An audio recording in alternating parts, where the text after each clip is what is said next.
Oh, welcome everybody. I think it's a really interesting time of this year, and we were just talking about it before we went live around January, and it's the time where people have New Year's resolutions, and we've often talked about the fact that January 15 is, in fact, the time where most people fall off track with their resolutions and things like that, and a lot of the time, um, it's because there's either a lack of ambitious vision or there's a lack of confidence. And that's what we want to talk about today, right, Brad?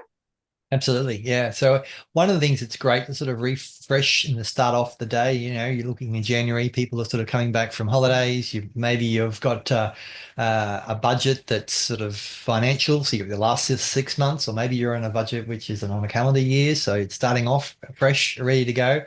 There's a great period of time to sort of get clear on what is your plan and going through that. And when it comes into the process of delivering confidence as a leader for your team, it's really important that you know where you're going, what's your why, and how you're going to do it, and what the plan is to get there. And it's also important to be able to articulate that. When a team, a group of people have got a solid leader who's able to articulate and get very clear on the vision where they're going, they're able to sell the patent, the pattern, or so much, not the patent, it's not able to sell the passion of what they have as what their why is. People are more likely to sort of buy in and jump on board with that.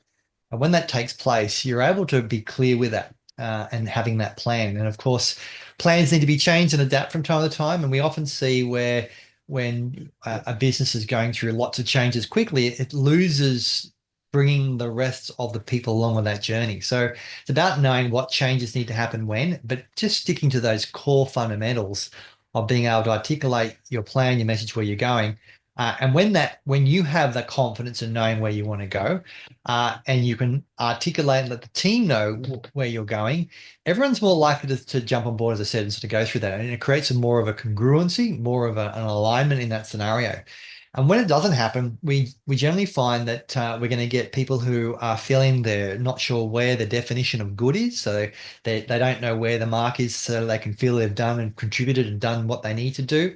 And when there is not a definition of good and it's not articulated, then every team member is going to make up their own version of what is good. Oh, I turned up all week this week on time. That's me doing a good job.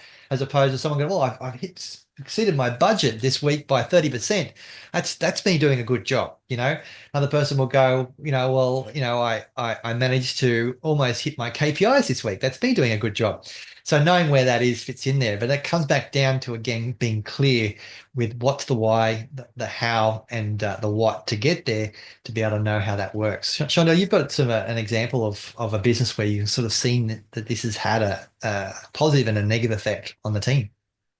Yeah, absolutely. And I think I'll share that. But one thing I want to highlight here for our listeners, if you're a leader, then you need to be clear about this. If you're a person who's a part of a team and you have a leader and this is not clear, then this is a good idea for you to actually be prompted to go to your leader and ask some really good quality questions to get clear on what is the leader's vision. And so we had a situation recently where we had a very senior leader in an organization who had been really kicking some goals. They were in front of their budget. They had their team headcount where it needed to be, really great team morale, results flying on the board. And then all of a sudden, things started going backwards or pear shaped. We saw the leaders' morale drop.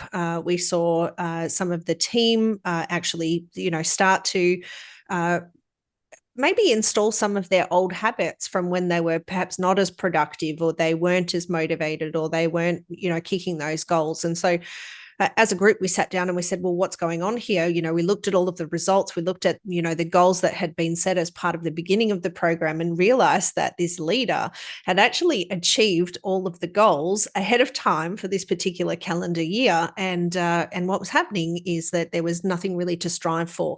And we see this time and time again when people we when people are motivated to achieve something, there can be two ways in which they're motivated. They're either motivated away from the thing that they don't want, so the fear of consequence, the fear of punishment, the fear of having a challenging conversation, doing a bad job, etc. So that's what fuels them to actually get going.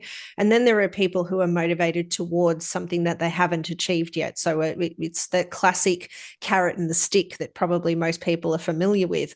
And for this particular leader, they were very much a toward motivated person. So things that were aspirational in the future. And because they'd achieved a lot of their milestones and a lot of their goals, the motivation dropped away. And so I think this is the power of having a really ambitious vision and being able to communicate that with a team, and also recognizing that in the absence of that, then that can actually affect morale, because the team sort of stagnates and there's no reason to actually push to get to somewhere. And so this can affect seriously the mental toughness and also that confidence, right, Alex?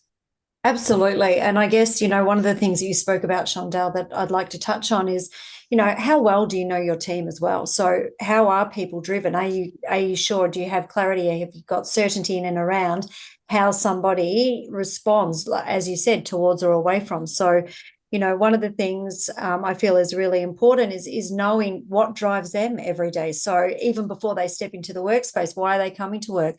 And as Brad mentioned before, the why is really important. So why are they showing up? Why are they there? What inspires them? And once again, towards and away from, are they driven towards or away from, and what is the motivating factor there? It also brings us into team alignment, right? So it talks about, when people are part of a team and they're part of an organization, it's how do they feel? Are they fitting in? Do they feel like they fit in? What is their purpose for being there? What is the bigger picture for them? So what is their, prime investment and buy-in for them that actually gives them that confidence? And once again, confidence, we know that confidence is always aligned with trust. So we know that trust is built over small agreements being kept over time. So I think, as a leader, it's a really great time of the year to ask yourself, before we're stepping into the new year, where are we at? Who are the people that I'm working with? Who are my team? What is motivating them and driving them? And how are they motivated? Away from, towards. So it's understanding that motivation, being able to tap into that motivation, and knowing that the whole team is aligned as a whole. And I think team alignment, Brad, really important, right? Yeah, we're doing a recent call with one of our leadership programs. We're dealing with emerging leaders.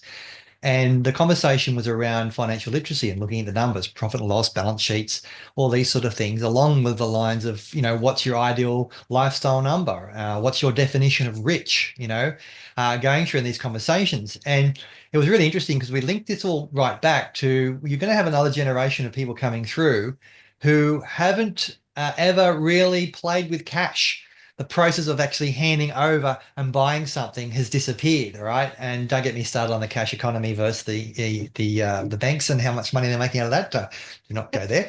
But the fact of the matter is that there is a disconnect from your investment, how you're doing that. And we're talking about how that leads to team, all right? So you've got a member who's come in there, and we've all gone through that period of time when first time we got paid and we spent more than we earned, and we go through that process of having that learning experience, all right? We all go through that. But when you've got a new team coming through, the next generation that may have not necessarily had any sort of education around this, if you're not able to sort of talk to them and have a conversation about, budget and what they're doing with their money and how they're moving forward, then it's very, very difficult. Now, this maps right across to the whole vision. So if you've got a vision for the business of where you want to go in 3, 5, 10 years, okay, and you know where that is to go, and you know that you need to retain and maintain your talent and take them on that journey, then they also need to have a financial vision of where they want to go. Hopefully it fits in with working with a company and going through and doing that. But when you map out the plan for the business, the plan for the team, and the individuals and how they fit into that, it's a great way of creating alignment. And as a result of that, the why is important. Yeah, as a leader, you're invested in the benefit and the well-being of your team, and that's going to go a long way, because I know these days the company you work for and the benefit you get from them is more than just what you get paid.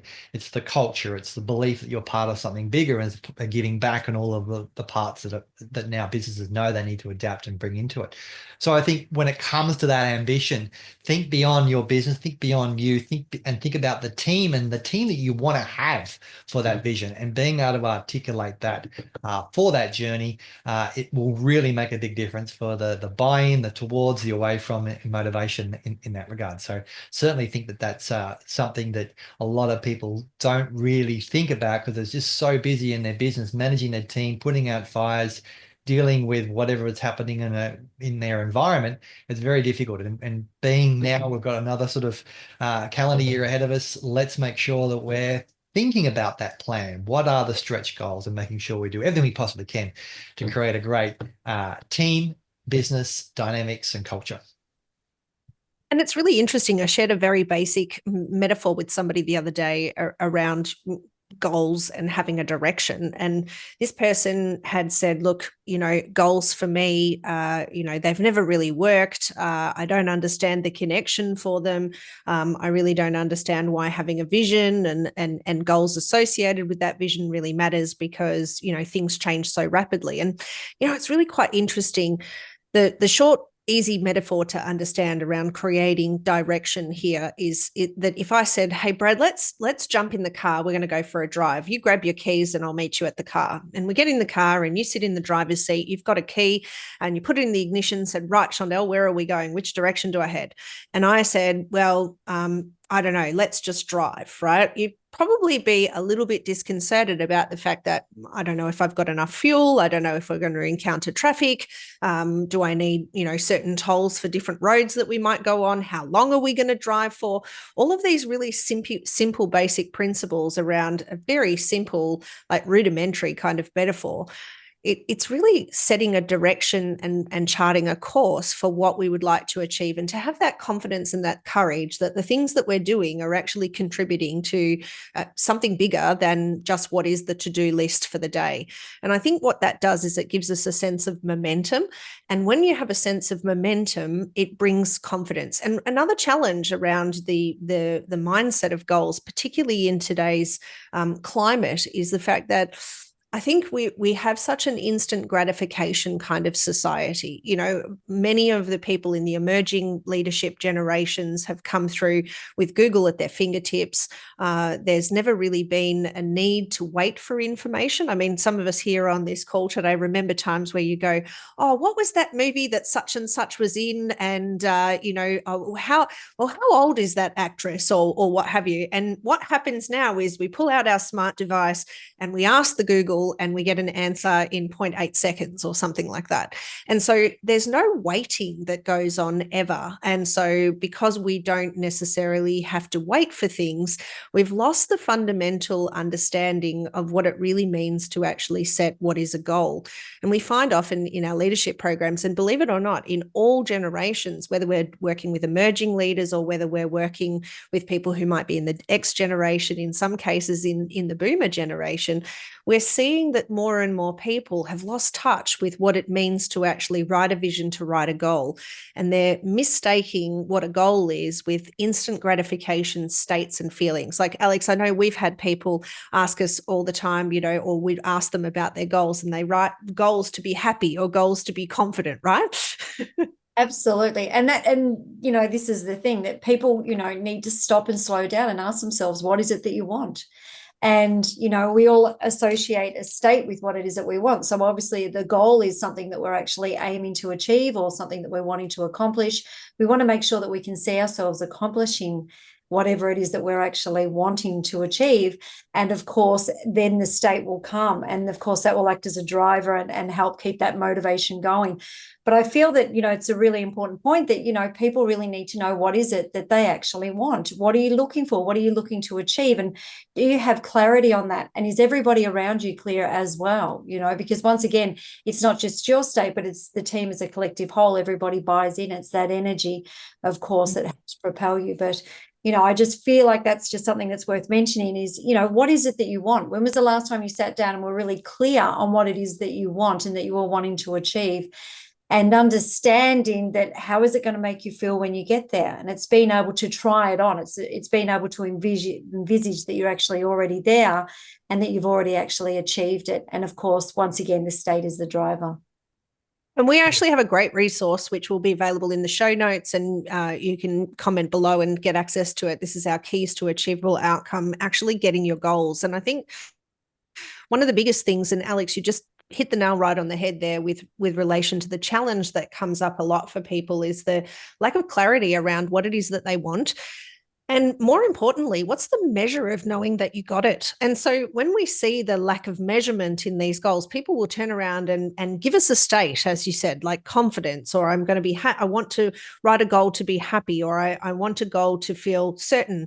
And it's kind of like that's a byproduct of the goal, if you like. Like, what is the actual direction on the map, which is, the destination in which you get there? What will you see? What will you hear? What will you feel? And so the keys to achievable outcome, getting your goals, is a great tool to be able to define all of the things around goal setting that perhaps maybe, people in the past haven't actually gone and looked at that detail in that certainty. Right, Brad? Yeah, and I think if you were to set a goal and write a goal, think of a time I just want to be happy and confidence. There's states that you can have in the moment. You don't have to wait for that to happen.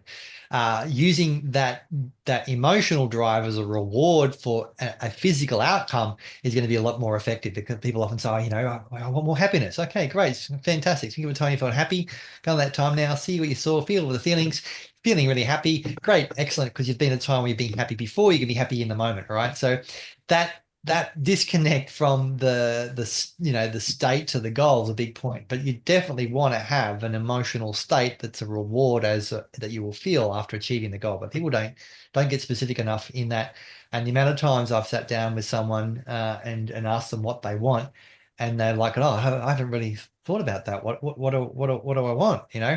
And not having that vision, and not having that clarity around what you want. And then as a leader, how is that going to go when you're talking to the rest of the team about your vision and moving forward?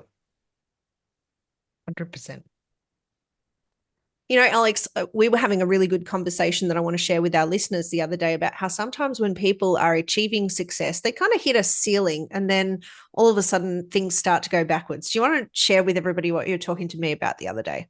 Absolutely. So, when we talk about success and people being able to achieve what it is that they're looking to achieve, sometimes they reach a certain height, and then what can actually happen is, if we're not prepared and we don't have our goal set, we're not looking for the next best thing, we can tend to fall into a little bit of a habit where we backpedal a little bit. It's like the 10 steps forward and then, like 3 steps back, and so that's a risk that you actually take. And that's why having clarity, being organized and knowing what it is that you're wanting and when, and having your goals in place and measurement and knowing when you can actually achieve it is imperative. The other thing is, because if we're not focusing on what we want, a lot of the times we're focusing on what we don't want. And we do find that as coaches, when we're sitting down with a client, we will find that, a lot of the times when we ask people, what is it that you want? We'll get a big long list of everything that they don't want. Well, I don't want this and I don't want that. And, and 80% of what we hear is what they don't want. But the question is, well, what would you prefer instead? And of course, it's getting people to focus on what it is that they would like instead. And what we find is, as practitioners, we find a lot of the times that there's a lot of limiting decisions or limiting beliefs that people have created for themselves that actually hold them back. And until they reach clarity and they actually deal with that, it is difficult for a lot of people to understand fully what it is that they're wanting, and being invested in making sure that they see that through. And it's lack of self-belief, and maybe it's lack of confidence, and there's a lot of different things that come into play. And I know that one of the biggest issues that we face with a lot of people is that imposter syndrome. They've got to a certain point in their career, and then all of a sudden the imposter syndrome starts to kick in. And Brad, I know that's something that you've had quite a lot of experience working with people with imposter syndrome. Yeah. There was a scenario where we had a whole level of top end leaders in the room, and we're talking at a high level of where they're going to be going. And we're sort of noticing there's a bit of pushback and a little bit of sort of unknowingly, you could sort of sense that there was the confidence wasn't booming in that scenario about that next level. And the exercise was the lights got turned off, so the entire room was dark. There was no one in there. And then they said, put your hand up if you suffer from imposter syndrome. And everyone put their hands up, and they turned the lights on. And surprisingly enough, 80% of the room had their hands up. And it was a big eye opener, because early people go, "What, you feel this too? Like, you have imposter syndrome?" And it was such an interesting process that people identified to it. All right, so I like to think that the imposter syndrome is a sort of little warning sign for you to sort of make sure you're stepping up and you're progressing and you're improving yourself and you're pushing those boundaries. Because you are the best version of yourself in that moment in time, and this is a place of being improvingly getting better over that period of time. So when that imposter syndrome comes up, it's a good indication that there's room for growth. I think we've all heard the metaphor of the lobster. It gets uncomfortable and they let go of the shell to be able to move into the next one. It becomes very uncomfortable to do that. And that's where that growth comes from. And the imposter syndrome is a great label that's being given to someone who is unaware of the living decisions or the self-belief that they need to have be able to get there. But the surefire way around that is really just being able to make sure that you're looking at getting that growth, looking at what are those goals you need to do to achieve that, and those milestones. And I think it's also important to sort of reflect back on what you've actually done in your journey that's been going along. I remember I had a very, very strong personality one time call me on when I sort of was showing signs of the imposter syndrome, and they said, "You know what, you can't be good at everything, but there are 2 or 3 things that you're really good at, and you're really good at this, and this, and don't shy away from it." I was like, "Oh, okay, that's nice." So it's not arrogant to know what you're really good at and own it. Trying to be really good at and own everything would probably come across a bit arrogant, right? But there are things you're good at. And if you know what you're good at and you play to those strengths, that's a way of being able to break down that imposter syndrome. And anything else is about the next thing you're going to add to what you're good at. 100%. And I think that this speaks a lot to the high performers that we work with a lot of the time at, imposter syndrome, the itty bitty shitty committee, as what we often refer to it. There's many people that are walking around with the itty bitty shitty committee on their shoulder. And it can be a reason for them not to attempt things. Or worse than that, we see with this instant gratification society that we now live in, a lot of people will have one go at something. It won't turn out exactly how they wanted. And they go, "Oh, right, I'm no good at that. I'm not doing that anymore." And what's really interesting is that mastery is a process. And that mastery is often fraught with frustration based on the fact that it's test and measure. It's about momentum. And I think that for a lot of people, they look at that little bit of self-doubt and they say to themselves, "Well, I'm not perfect at this yet, so therefore I'm not even going to have a go at that." And we know that confidence is built by small actions being completed and repeated over time. And so a lot of high performers actually turn their self-doubt into their secret weapon, because it becomes a yardstick for, how can I break this down to look at overcoming this little obstacle? Okay, great. I got the lesson from that one, and now I'm moving forward to the next one. And so, sometimes we have people come to our coaching sessions and they're like, "We've already covered this ground, and where's the new stuff?" Right? And it's like, okay, well, have you mastered this ground that we're covering? And sheepishly, tail goes between the legs. It's like, okay, well, I suppose I haven't mastered it. And it's like, great, okay.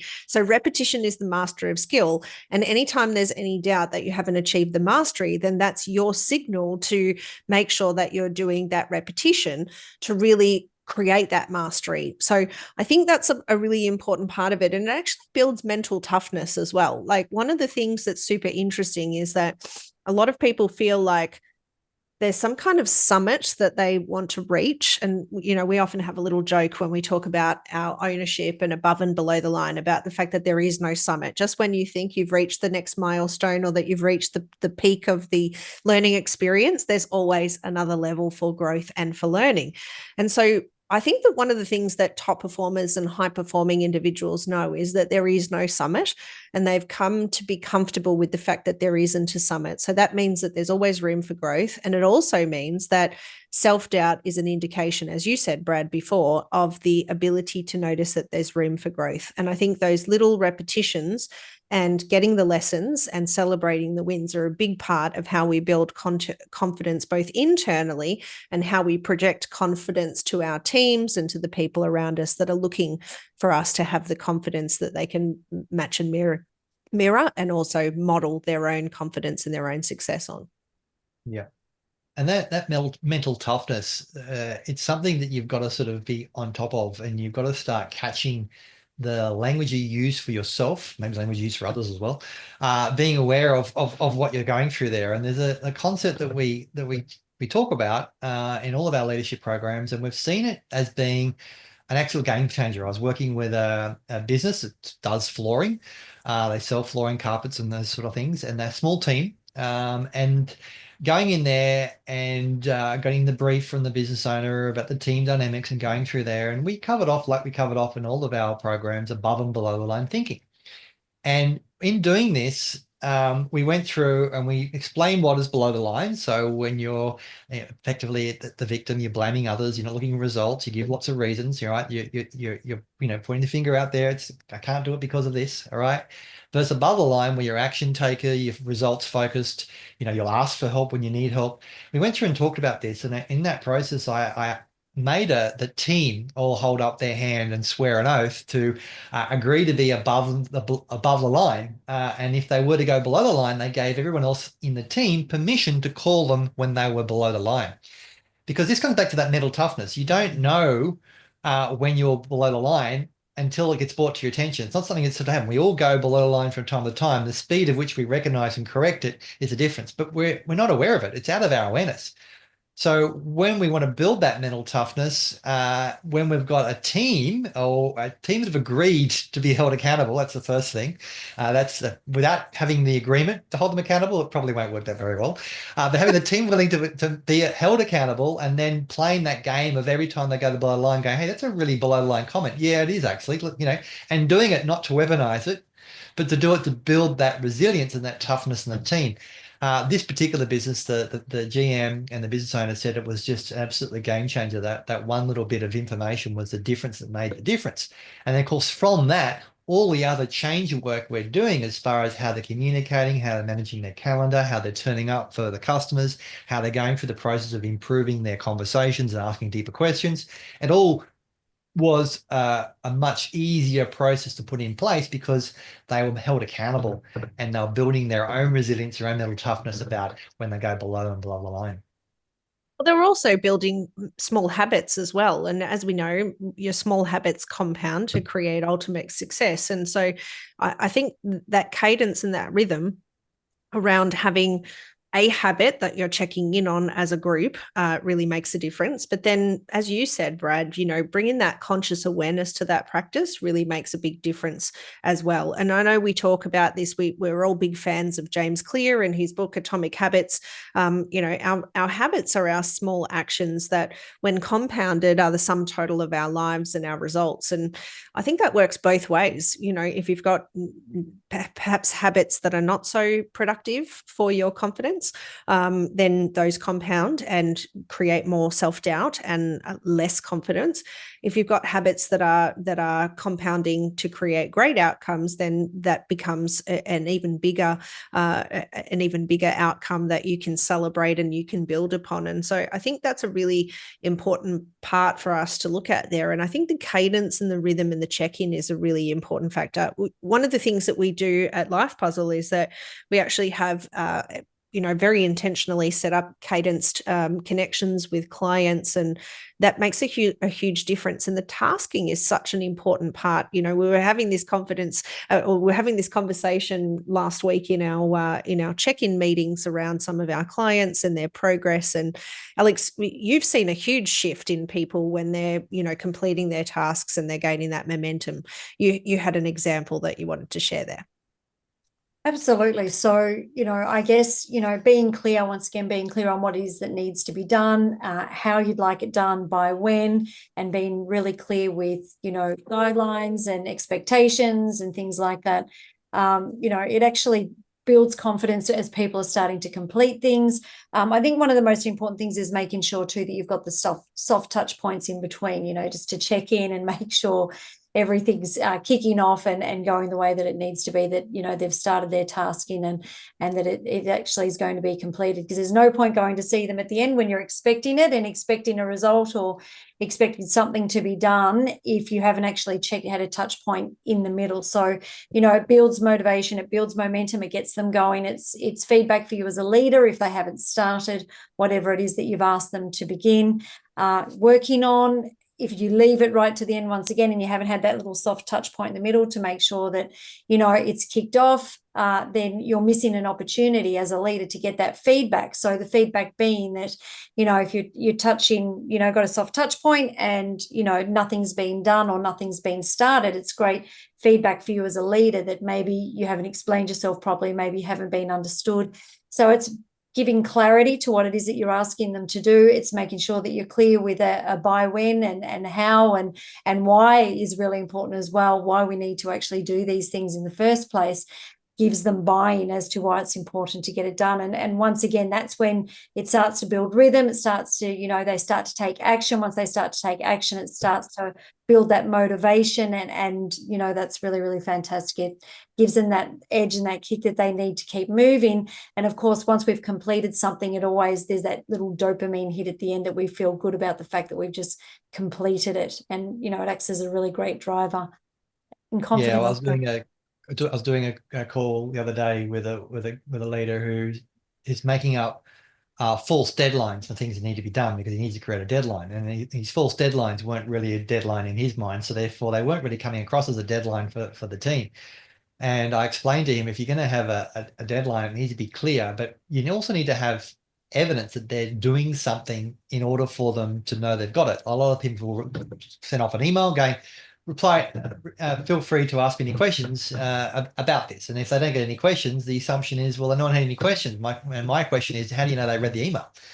It's like, oh, I don't really know they've read the email. Like, oh, that's right. So what we're going to do is we're going to make sure that the person who's doing something in that email as an action. So the example I said, if you've got a false deadline, which is end of close of business Friday, which is not a good deadline, by the way, because you might get it at close of business Friday and there's no time for feedback, right? So if you give them a deadline, so let's say 3 o'clock Friday afternoon, and then you might say in the email, you know, let's make an appointment for me with me at 2:30 so I can make sure I give you any feedback before you submit it. So therefore the person's done something, all right? They've done a task to be able to go through and do that. So they've taken some ownership.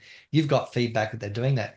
But what we need to do when we're looking at getting results with people is being held accountable and taking action on something creates that effort of doing that. And as you said, that reward. If we're not got people who are taking action and doing tasks that we want them to do, not just necessarily job tasks, but things that are proving that they've got started and completed, they're building trust for us in our team that we know they're actually doing that.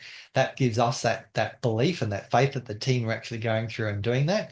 And that builds trust for ourselves, knowing that things are going to get done in a certain time. I think one of the questions as coaches, as trainers, master trainers in neuro-linguistic programming, one of the things that people come to us all the time is, you know, how do I be more something? And one of the most confident, like the most prevalent ones is, how do I build my confidence? How do I be more confident? And I think that what a lot of people don't realize is that ultimately we're all confident in something. Like, confidence is a state that's applied to an action that we do, that we have a certain feeling and a logical kind of reaction. And so we actually have 3 minds. So Brad, just explain for everybody, like really simply, what's the logical mind do? Like, what's that responsible for? Yeah, so the logical mind is your conscious mind, and it's a process it's where we go through and process specific things. We want to look at activities, we want to look at the things that we're doing and evidence of it, and going through that. We're conscious of it, we're aware of it, and these things, and this conscious process is where we often look at activities we're doing and going through and ticking boxes off and doing that, sort of going through and making sure things are getting done in a timely manner. The conscious mind is what we're doing and how we're aware of what we're doing. So we know what we're doing in the moment, and therefore it's conscious in that process. Very logical and rational. Absolutely. And Alex, could you explain for everybody what's the subconscious mind, or what we often refer to as the unconscious mind? So the unconscious mind, primarily its function is to preserve and protect the body. So it runs the organs. So, you're not consciously having to think about blinking, or you're not thinking about the muscles around your heart pumping. So the unconscious mind preserves and protects the body. Of course, it stores memories. It takes the lesson and stores a lesson so that it has a go-to, and it knows when to or not to do something, or when to set something off or when not to set it off. So the unconscious mind, it's that part of the mind that actually acts as a trigger and a function. So as you know, when information comes in, we delete, distort, and generalize information. And how we actually delete, distort, and generalize information is based on the unconscious part of the mind and the experience that you've actually had going through life. And the unconscious mind stores the information and knows how to protect itself and look after the body and the organs, but also how to look after you in terms of, we think of things like fight and flight and different responses. And of course, state, response, it's all linked. So Shondell, the conscious mind, the unconscious part of the mind, two very different parts of the mind, but obviously how we get from one to the other is another explanation within itself. The unconscious mind or the subconscious mind, highly emotional, and we live 90% of our lives there. Whereas, as Brad explained with the logical rational, we're living 10% there. And you made a very interesting point, Alex, around the fact that the two minds are present, and how we switch between the two is a really important principle. And these two minds are separated by the thing that we call the critical faculty. And that's the part of you that chooses to distinguish between what's real and what's imagined. And if you like, probably the best way for you to articulate it and to grasp a hold of this is it's the part of you that chooses and questions. So my favorite analogy for the critical faculty is that, it's usually developed between 5 and 7 years old, although there are some studies saying that that human beings are developing their questioning mind a lot earlier, some as young as 3. But basically, my favorite metaphor or analogy is that there was a period of time where you believed in Santa Claus, or you believed in tooth fairies, or you believed in some kind of fictitious figure. And then you started to realize that, hey, that doesn't actually make sense. That's your critical faculty kicking in. And so when we talk about confidence and these people coming to us asking, how do I be more confident? It's a process of congruency. So Brad, can you map across now for our listeners, like what is the logical, rational explanation of confidence for some people? Yeah, so someone thinks that they're confident they're able to do a certain thing. They look at it as a rational point of view. I can be confident in the way I talk. I can be confident in the way I stand. These are things that they're looking at that is, that they can be consciously of, all right? But there's all these other things that are taking place at an unconscious level that people aren't aware of, all right? So you might say to someone, hey, I want you to be more confident, all right? And therefore their definition of confidence is different to what your definition of confidence is. So they go out there and they consciously do what they think is more confident, which might be project their voice really loud. But you actually wanted them to have a more confident stance, but you didn't articulate that. So that person's consciously then using their voice to project because they believe that is going to give confidence, as opposed to the 90% of their other behavior, which is taking place out of their awareness, which could be other things they could do that is unconscious when it comes to confidence. And so, Alex, what kinds of things would happen for somebody if they're accessing the unconscious mind when they're referring to confidence?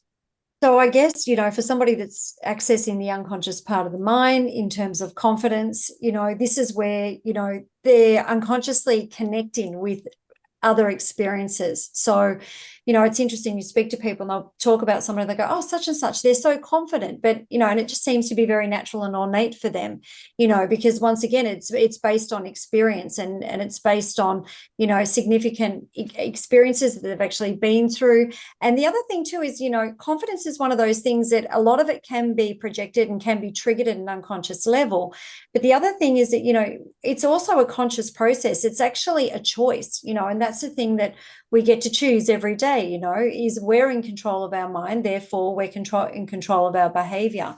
And I guess that's one of the things with the unconscious mind is it's knowing where you stand and how you become consciously aware of how you operate. You're not sure how you operate, where you do or how you do, but unconsciously it's something that's being triggered. And so I guess, the learning is making sure that experiences moving forward, that even when you're stepping into something and you may not feel confident at the time, once you start to feel or start to project confidence, then, you know, what it actually does is it creates that feeling and that sensation and that satisfaction afterwards, you know. And so once again, you know, you've stepped into something that you may not have been very confident in, but, you know, once you've completed it, it's taking that feeling, it's getting that learning.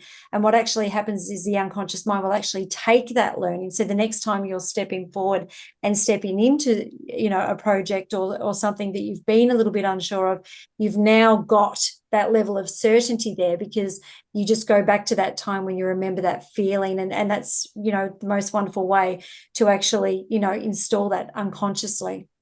Absolutely. And so that feeling and that belief system, the conscious awareness, the unconscious feeling connection, people can experience some of those feelings in completely different ways as well. So sometimes they experience that feeling, you know, in that kind of diaphragmatic area of the body. For some people, they have a feeling in their mind, or it might be that they feel it sort of in their heart space or in their throat. And so it's actually bringing that unconscious conscious, and this is how those two minds are working together. And of course, the critical faculty, which is the part of you that questions, that makes choices, that's making distinctions. For a lot of people, we often will say, well, how would you know that you're confident? Which is an example of a question that we would ask to find that harmony and to work out how do we actually then go and create environments, situations, circumstances that enable us to embody that confidence. And Brad mentioned, you know, for some people, it's that they stand a certain way when they feel confident. You know, Alex, you talked about experiences from the past. And believe it or not, confidence is a state that can map across. So we might have someone who comes to us to learn how to be more confident as a speaker, and they have no experiences in the past of ever feeling confident while delivering a presentation. But they might be really confident at a particular task or a different in a different context. For example, some people are really confident that they're an amazing parent. Other people are really confident that they're, you know, amazing at being able to do a certain function.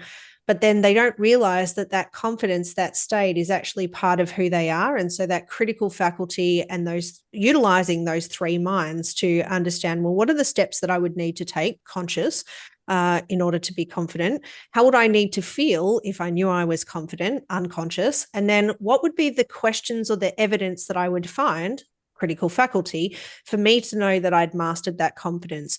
And when you look at those three minds and mapping that across, what we see is that people start to create a formula for what we call unstoppable confidence.